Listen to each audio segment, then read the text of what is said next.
அந்த கோயிலை கட்டிட்டு கும்பாபிஷேகம் நடத்திட்டு அவர் சும்மா போயிடல, ஒரு கல்வெட்டு வச்சார். அந்த கல்வெட்டில் தன்னுடைய பிரதாபங்களையும் தன்னுடைய பெருமைகளையும் அவர் குறித்து வைக்கல. என்ன சொன்னார் தெரியுமா?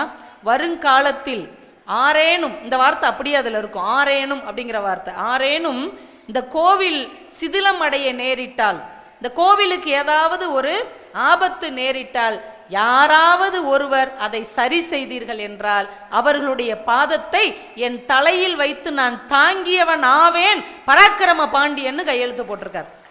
யாராவது செய்வாங்களாங்க?